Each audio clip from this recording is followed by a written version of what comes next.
get out of the way. Yes, I dyed my hair. It's kind of purple. Yes, I'm wearing makeup. I got bored. Yes, I also have my notes written. This is a version of me that you will rarely see, so I don't know, take it for what it is. This music makes me cry. The goal of this video is to be going over pages 4 and 5 in the packet, which are the after reading questions. But before I do that, I want to go over just a couple quick reminders. The first is that you must submit all the packet components to Google Classroom by 11:59 p.m. on April 14th. There's more details about this in our most recent class update. This is posted on Google Classroom. I believe I've emailed it to you as well, and I will link it in the video notes as well if you need a review on what to submit, when to submit it, and how to submit it. Second reminder is to make sure that you're annotating while you're reading. As always, annotations are important. This is something that's really going to help you. If you haven't done this, make sure you do it. You can annotate by hand or you can annotate digitally using highlighting and comments in the margins. So you must submit your annotations with all those components on Google Classroom. Again, see the class update for more information.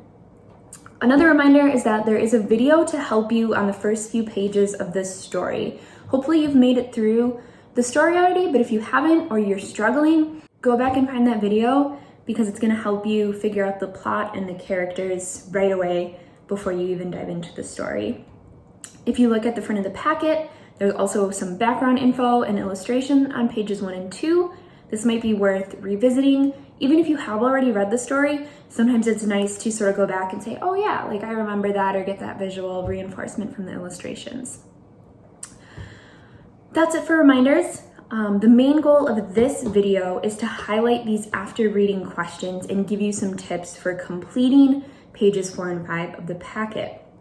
I will not be going over number 1 under part 1, analysis of narrative techniques, because I've already created a document that has some notes and examples for that. This can be found on Google Classroom, and I'll also link it in the video notes if you want to revisit it there as well. And that is the chart, just a reminder. So we're going to jump into the short answer questions. So the first question on page 4, under part 1, is this question 2, narrative point of view analysis. The story is written in first person. What is the effect of knowing the thoughts of a murderer? Is Montresor's telling of the story to be trusted? Why or why not? Write your answer in 5 to 6 complete sentences. So when we're thinking about if a narrator is trustworthy, you want to consider a couple of things. 1, what the narrator is saying. 2, any personal biases they might have. And 3, their tone of voice. Just think about how you decide if a person is trustworthy or reliable. You believe people who seem smart, objective, and informed. Montresor is clearly biased towards his revenge plot and often narrates his inner thoughts, which are different from what he says aloud. Although that's not to say he's entirely dishonest, you can think about some parts of the story in which he might be acting more truthful and others in which he might seem more misleading. So for part 1, question 3, that is the ending analysis question. The question says, reread the last paragraph of the story. Is Montresor successful in achieving the kind of revenge he set out to achieve? Why or why not? How does he feel about revenge? What evidence supports your interpretation? Write your answer in 5 to 6 complete sentences. So in order to analyze the ending, we are going to reread that final paragraph of the story. This is on page 13 of your packet. It's the very last paragraph of the whole story. No answer still. I thrust a torch through the remaining aperture and let it fall in. There came forth in return only a jingling of the bells. My heart grew sick. It was the dampness of the catacombs that made it so. I hastened to make an end of my labor. I forced the last stone into its position. I plastered it up. Against the new masonry, I re-erected the old ramparts of bones. For the half of a century, no mortal has disturbed them. In pace requiescat, which means rest in peace. I did practice that, by the way. I had to look up how to say it. Okay, so what I want to point out really is, first of all, in the first and second sentences, just in a literal understanding is that word aperture. So that's a small opening. It's often used to describe cameras. So the narrator has thrown a torch into this little hole in the wall that he's building up around Fortunato. In the third sentence, we see that statement about the jingling of the bells. So remember, Fortunato's wearing that jester outfit. And so we hear that jester outfit jingling in the, let's call it a homemade dungeon. The fourth sentence, very interesting. The narrator, Montresor, says, "My heart grew sick." I think that this line could be suggesting some feeling of remorse or guilt for his actions. Feeling sick maybe with what he's done, you know, not literally sick as in physically ill, but emotionally struggling. In the 5th through 7th sentences, Montresor comments on the opposition between the new wall he's just created, the masonry, and then the oldness of the bones. So there's all these bones in the catacombs, and he's building this new wall next to something very old. The phrase "half a century, no mortal has disturbed them" shows us that no one's going to be coming down here. It's been half a century, so at least 50 years since anyone's came down here, and no one's going to come looking down here for Fortunato, according to the narrator. And then that final sentence is a phrase in Latin. Let's see if I can say it again. "In pace requiescat." Yeah, I had to write the pronunciation in my notes. So rest in peace. This is something we say often when someone has passed away. So we can assume that's what's happening to Fortunato. Now, knowing more of the details of this final paragraph, I would recommend going back to the first page. Compare what Montresor says about revenge on that first page of the story with what's happening here, and that's going to help you answer this question. So that's it for part 1. We're going to move on to part 2, which is analyzing language, style, and structure. And we have 3 questions for that section. Notice for part 2, the answers are a little bit shorter. I'm only asking for 2 to 4 complete sentences, so be mindful of that. So question 1 under part 2 reads, "Near the beginning of the story, Montresor says, 'I continued, as was my wont, to smile in his face, and he did not perceive that my smile now was at the thought of his immolation.'" What does the word immolation mean? And this is on our vocab chart on the final page of the packet. Why is this such an appropriate word choice for the narrator to use here? So quick refresher, immolation means to kill or offer as a sacrifice, especially by burning. So this quote comes at the end of the second paragraph when the narrator is telling the reader the fact that he wants revenge. At this time, Montresor is acting kind and normal towards Fortunato. So we see a contrast between Montresor's behavior and his internal thoughts. This word could also foreshadow what happens to Fortunato at the very end of the story. We just looked at the ending. We see that there's a torch thrown in there. He's locked in this wall. Just a thought. Question 2 under part 2 asks, in the first paragraph, Montresor addresses the reader.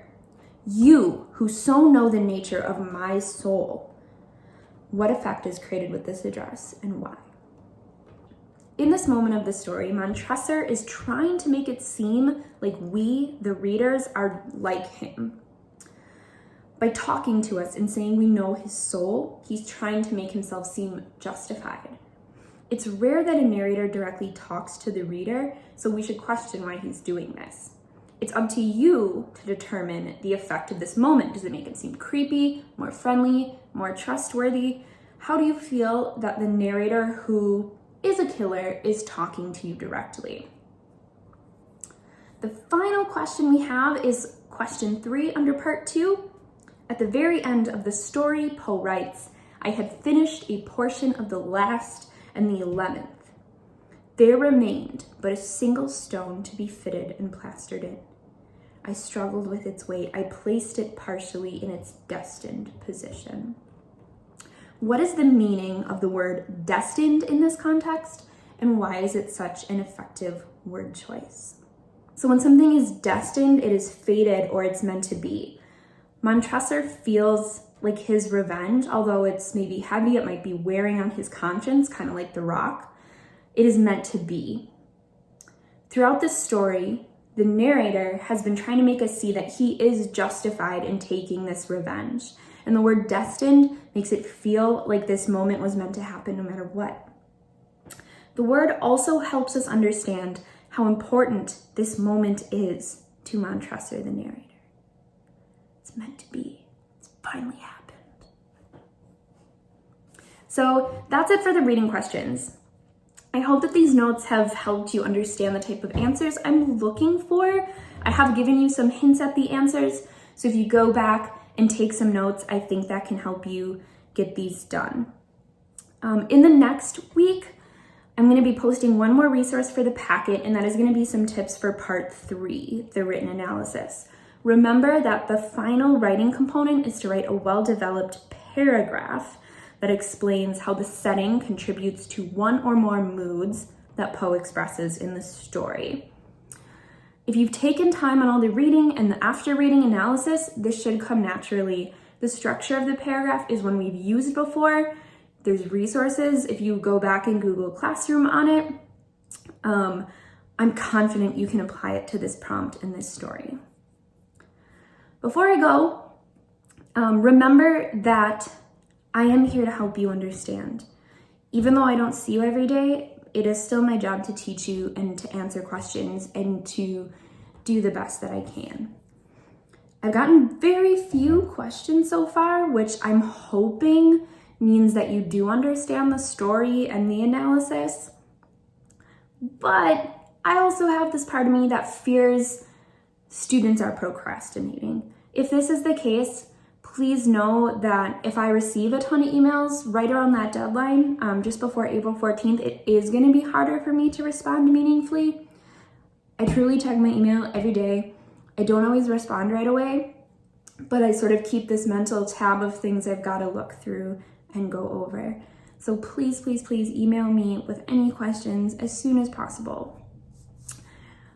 Just a quick note about emails. If you do email me, I ask that it is a professional and polished email. I've gotten a lot of emails that are missing a subject line, a greeting, have incorrect spelling, fragmented sentence structure, and no organization. So please, please, please, when you send me an email, it should have a subject line, a clear sort of question or purpose.